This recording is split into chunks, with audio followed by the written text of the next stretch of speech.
Welcome to the Lexy and Jai Show podcast. For spiritual gangsters who want a dose of the spiritual mixed with fun. Like and subscribe so we can be best friends. Nailed it. And welcome back to another episode of the Lexy and Jai Show podcast. This is episode 5. Yeah.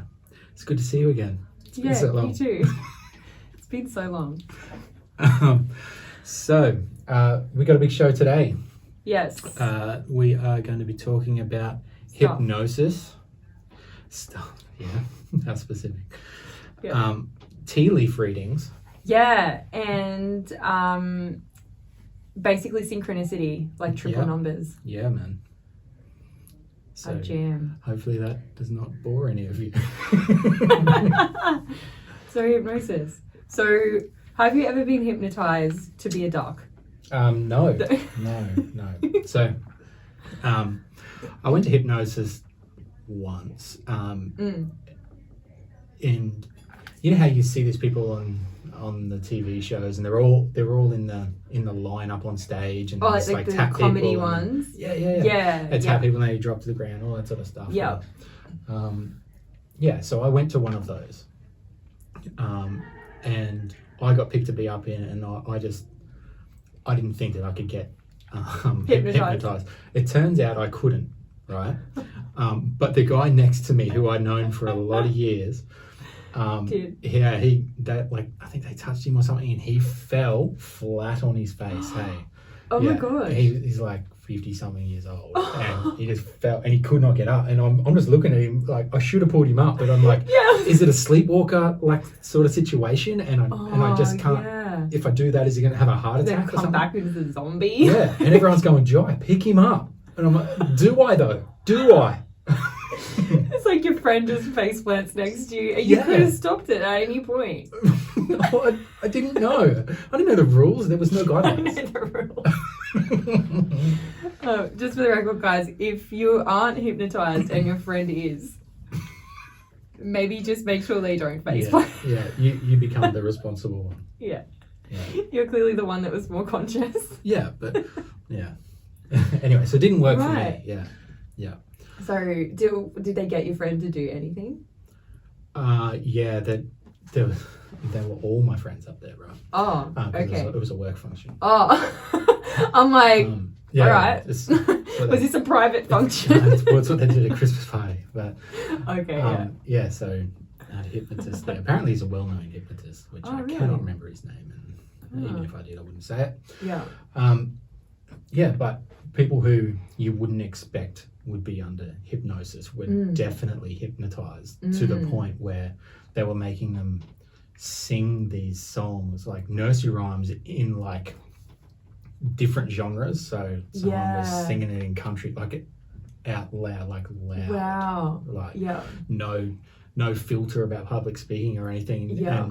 And the next one was singing a different part of the nursery rhyme in screamo. And but they were doing it, and I was talking to them about it. I'm like, is it for real? Is this legit? Yeah. And they were like, the thing is, I was conscious. I knew what I was doing. Yeah. And that I was safe. But I couldn't not do it. Yeah. Because it's hypnosis takes you into, essentially it's like accessing your subconscious mind, so where you're completely suggestible, because your subconscious mind, there is no good or bad, right or wrong, like that does not exist. So there's no limitations from your thinking mind, which I suppose is why people use it as, to treat things. Like I know, like one of my friends to like quit smoking and stuff as well. One of my friends did hypnosis to quit smoking and worked. And it worked, and another one, she's Did they do it where it like physically made them sick? Like, is that how it worked, or? No, I think that's like, if you do it, it's going to be sick. No, it's not like that. It's taking the belief that they've, what that smoking is essentially attached to, and then removing it and replacing it with something that's beneficial, like that they want, that's beneficial for them. Yeah, okay. So like crack or something.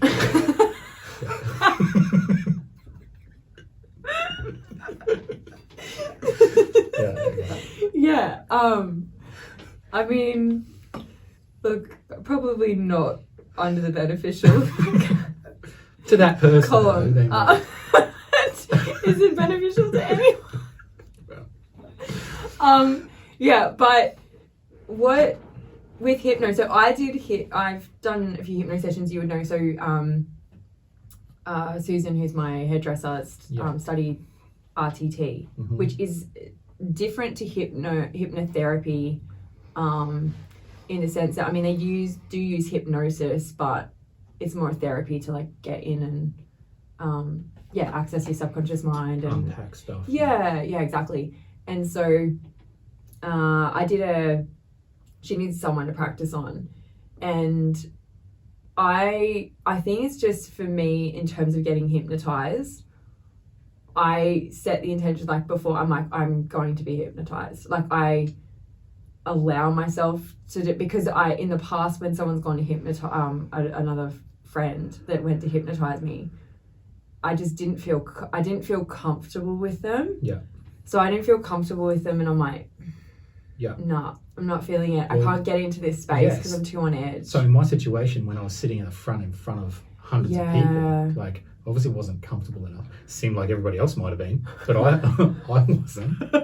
You're like, I don't want to quack like a duck. Yeah, but having said that, and you talk about Susan, I had a session with Susan as well, and that was the closest that I've been to full hypnotized. Yeah, I was very suggestible and she's very, very good. Yeah, and I did a session with her, and we did psoriasis, because my skin gets psoriasis. So we actually we've done 2 sessions so far, but looked at like, I don't know, and we unpacked what that was connected to, which was like, grief, and essentially what my body was doing was showing people that I was in pain, because it started when I was young, not being able to communicate.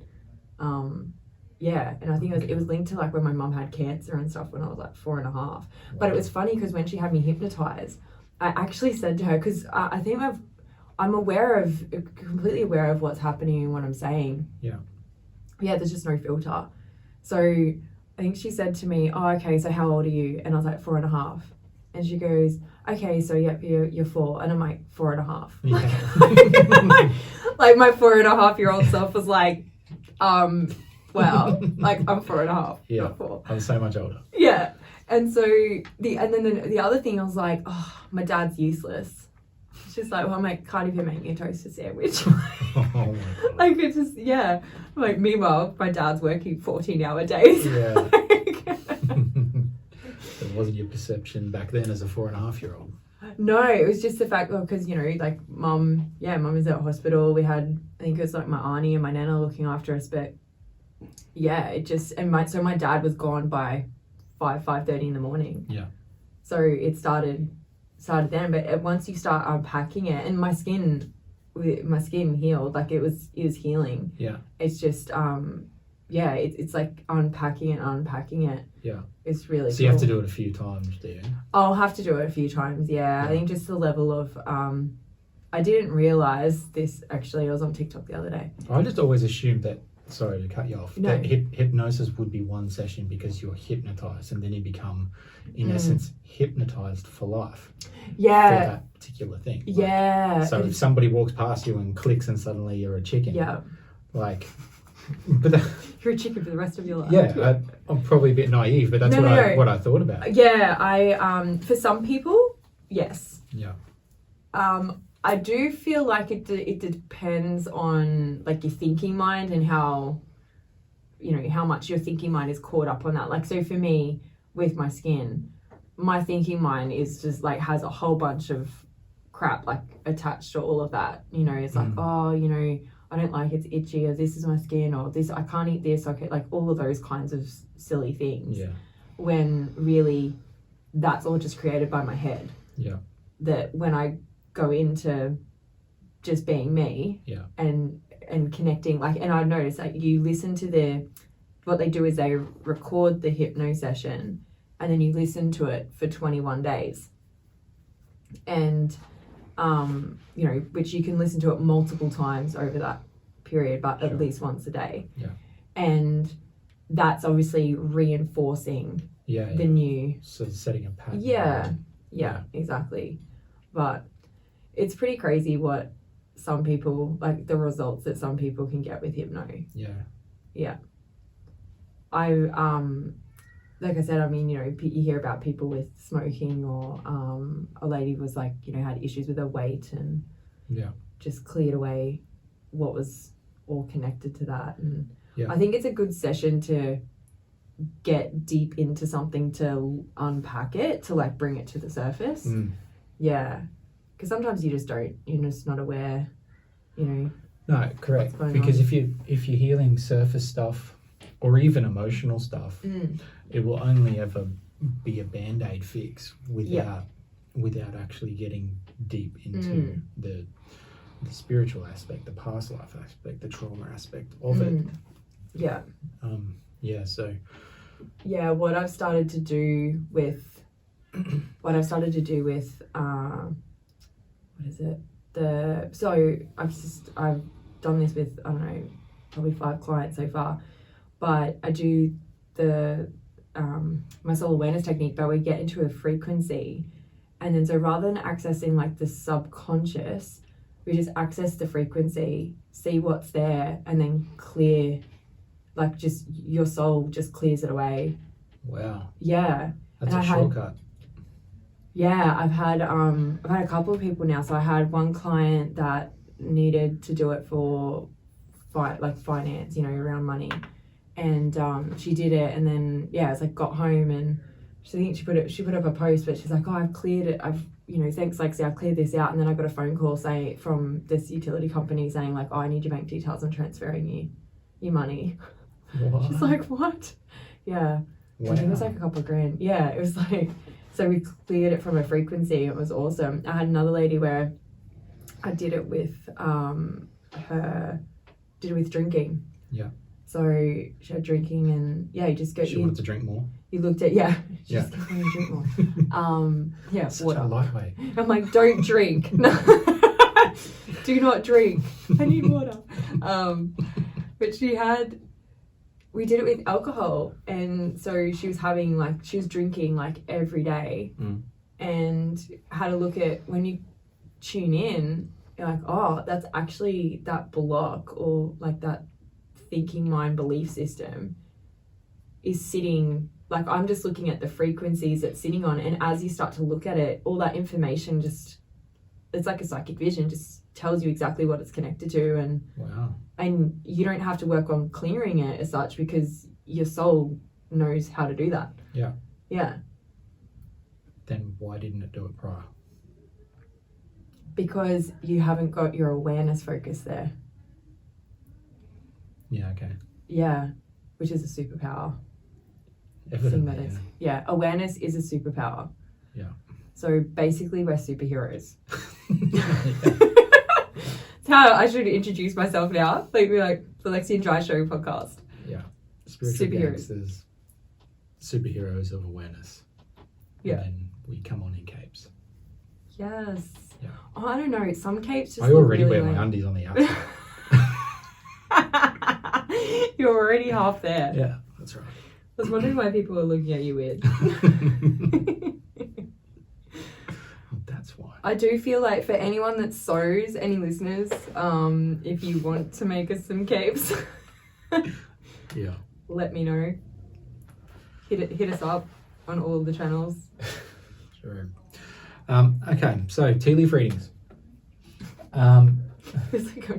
Have you had tea leaf reading before? I've never had a tea leaf reading before. I'm Really? actually quite interested because I don't understand it in the slightest.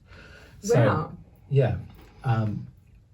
You do realise that I used to do tea leaf readings? Did you Why know do that? you think I'm asking you? Oh. This makes sense. Continue. Yeah. Do go on. Hang on, you said you used to do it. You don't do it anymore? I don't advertise that I do it anymore. Yeah, okay. So, what's the go with it? So, you get some... You drink tea. Yeah. So,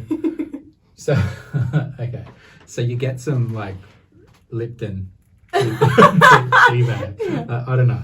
Just put it in I was about to. I can't. I was about to say Tuies. I'm like, no. no, it's not Tuies. There's another. Tetleys. That's it. Yeah, that's the one. It's a beer reading.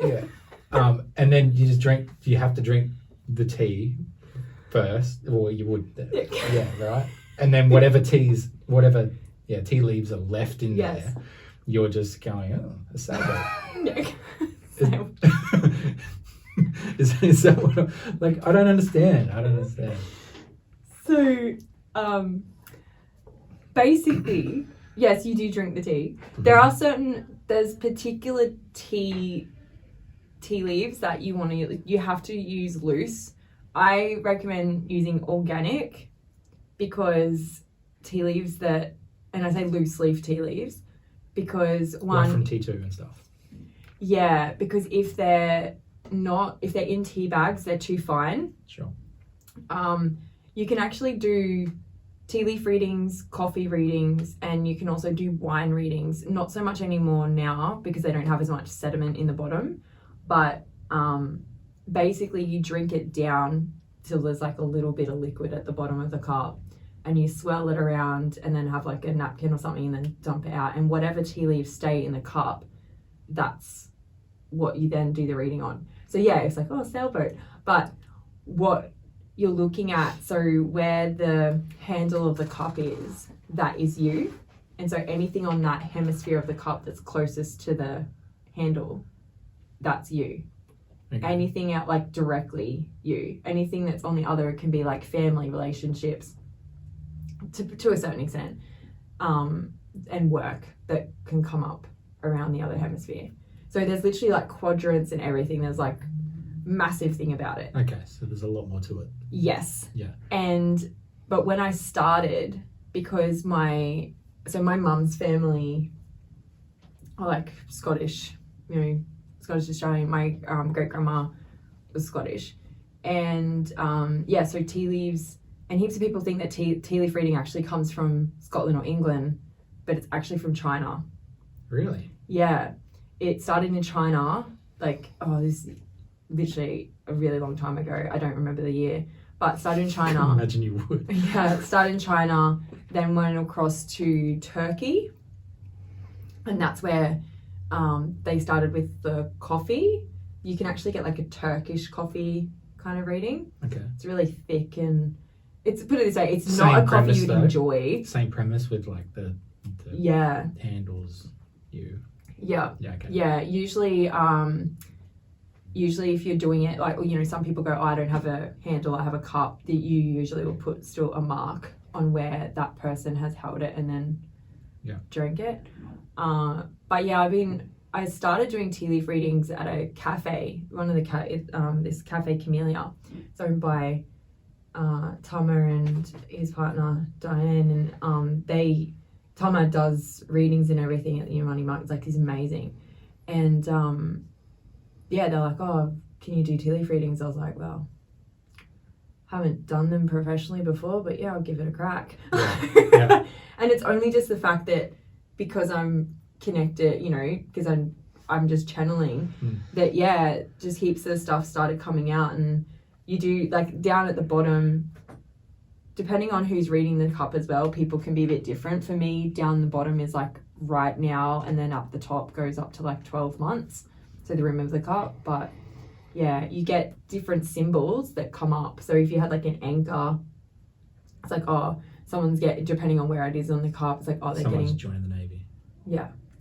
That's exactly right. Yeah. Yeah. Okay. Someone's going on a cruise and getting made to walk the plank. Yeah, but they've got different different symbols and stuff come up. It's really cool. Okay, so it's symbols that you see. Yeah. Yeah. Okay. So it's what you see in the tea leaves, and it's what can also make images where there aren't tea leaves. Okay. Yeah. Yeah. It's so. Couldn't any psychic do tea leaf readings without even looking in, just pretending to look in, but actually just reading the person that's in front of them? If they're if they've connected and you'd use like your claircognizance or clairvoyance, you could, because essentially you don't need any of those tools to do a reading or to do a session for someone. It does, there are things that will help, like, you know, it's almost like a prod, like like how people use oracle cards and stuff, and tarot and stuff. Okay. Tea leaf readings are fun. I did a tea leaf reading event for, what was it? It was one of the, it might have been Cricks, or I can't remember. It was a car company up here. They had their end of year, and it was all a Japanese themed party. And I went there, got a kimono. It was really cool, and did tea leaf readings for people. I did so many tea leaf readings that night. It was so much fun though, because you just do like, you know, 10-15 minutes, like, but here's a little rundown. Do you just drink all the tea each time? So I have people that go, oh, I don't drink tea, like, what do I do? I'm like, I probably cut corners. People, other psychics or other spiritual workers will listen to me and just be like, oh, she's just, because I'm about efficiency. So I would literally just put like a little spoon in with this much water, like a tiny little bit of water, and go just take like one sip. So the other person has to, the person who you're reading, they need to drink it. Or I'd do like a little, I'd put it in there, like, I don't drink tea. I was like, just put in a little bit, give it a stir, dump it out, we're fine. They're like, how? I'm like, your energy's in there anyway. But technically that's not the way it's done. There's a whole ceremony, like, it's it's drinking the tea, and then even, like, you know, putting it upside down and then turning it clockwise 3 times, and then getting the other, it's this whole, which obviously comes from China, because it's they're massive about their tea ceremonies there. So if anyone's listening, I do follow directions most of the time. Don't hate me because don't tell me I'm doing tea leaf readings wrong. Okay. But what I'd like to talk about is synchronicity with the triple numbers, because this is something that we as a collective for Lexy and Jai show that's right, get a lot of the time. Man. So triple numbers, not just triple numbers, like but in this case like 666. So triple numbers I get a lot, and when I say a lot, I mean a lot. Like, I will take my son Jet to school that is 10 minutes away, if that, and in that drive to school I will see 15 different triple numbers. The first one starts in our street and not the same car. Dead set. It's like, it's your letterbox. It's like, I keep seeing triple numbers all the time. It's your letterbox. Jet just leaves earlier than me. Just leaves triple numbers around. Just puts triple numbers. He's like, I got you again, Dad. That's right. But it's crazy. I see him so much, and I always, now, because I don't remember what they mean, the first thing I do is Google it. Is, you know, because I'll be driving, so I'll be so what does what does 333 mean in angel numbers? And it'll come up, because I found that it has been relating to my last thought, my last thought at the time. Right? Which makes me think I have a whole lot of thoughts between leaving home and getting to Jet's school. To be able to see 15 triple numbers. I know you see a lot, because listeners, Jai and I message each other when we see triple numbers. Well, we're those people. Sometimes that's all the thread is. It's just triple numbers. But I've actually gotten a bit slack. I haven't messaged any triple numbers lately. Likewise. Sorry about that. Well, I see too many of them. Lucky we don't pay for text. Right. Oh my god. I had actually, even just it's like driving here this morning, and then yesterday I had so many triple numbers yesterday.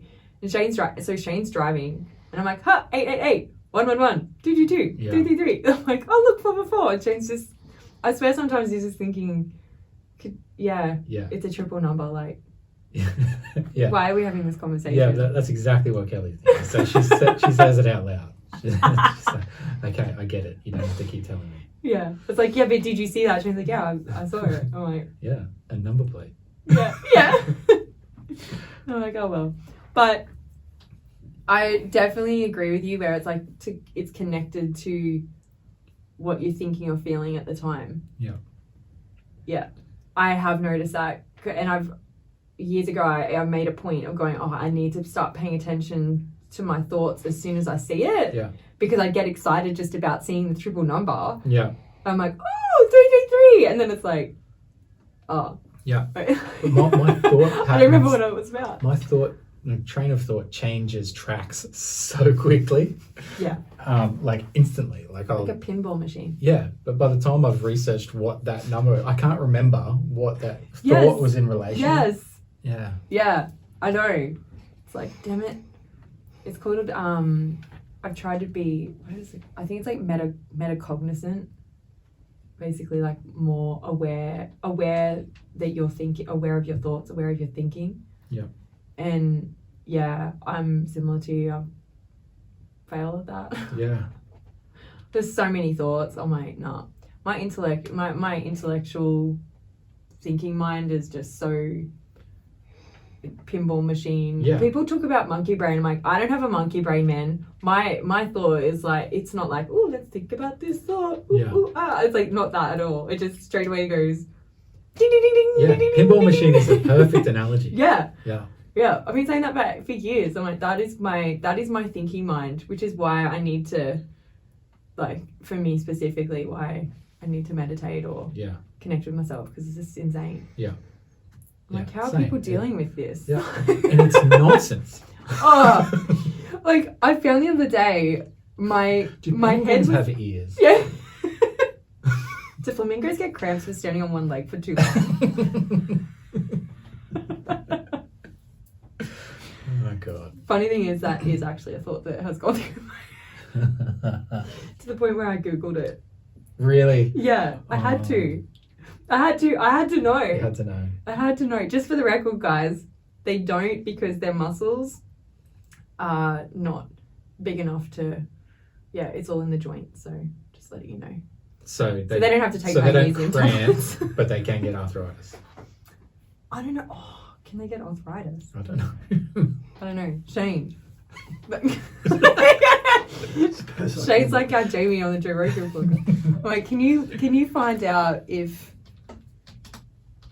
flamingos get arthritis? Because it's all the joints. Anyway. While he's doing that though. Yeah. Can I just tell you something happened last night? Right? Yes. So Kelly and I were sitting on the couch. All the doors were closed. All the windows were closed. Mm-hmm. And there was this constant rush of wind air. or air. Like airflow. Yeah, airflow that was literally coming straight into myself and Kelly at the same time. So for the first time, she actually saw it as well. Well, not saw it, but felt it as well. Yeah. And she goes, "Oh, it's probably the laundry." She's, starting. Yeah. And I'm looking at it going, "Come on, man!" But it can't be the laundry because there was like a huge wall. It would have to go.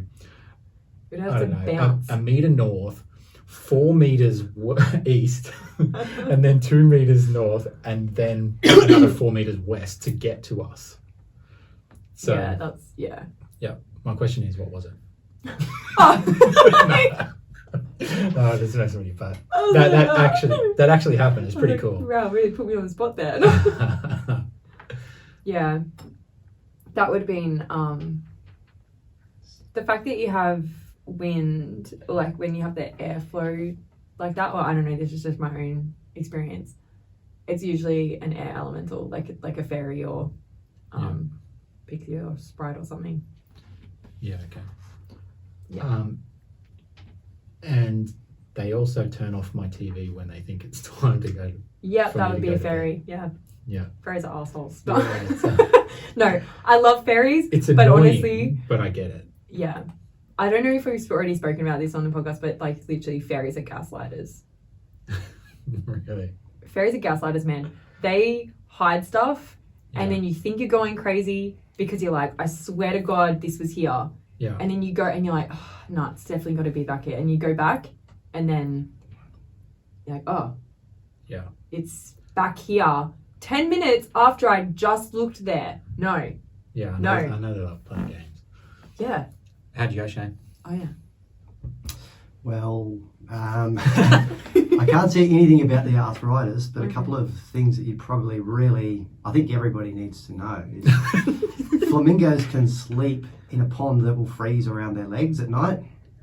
They can also drink boiling water, and they can survive conditions that expose them to arsenic and poisonous gases. Wow. And Who tested the boiling water thing on them? Yeah, Don't know. I feel... maybe somebody was just like, had a really hot coffee there and came over, it's like, yes, I actually like coffee. And also, a flamingo cadaver can stand upright on one leg without losing balance. It requires no muscle activity to stand in place. It's all in their joints. Wow. What? Why did you say... Thank you, Shane. Yeah. Apologise for Shane's weird noise. Yeah, so I reckon the way that they found out about the boiling water is because there's like hot springs and stuff. Isn't there some in like Utah and places like that where they actually are like toxic? So that's probably how they found out, because they probably had flamingos existing there Yeah, okay. with sulfur and stuff. Wow. I know. There you go, guys. There you go. Another useless fact. Yeah. Um, You're welcome from my thinking mind. I believe that about wraps us up, Lexi, for this episode. Thank you for tuning in to our shenanigans.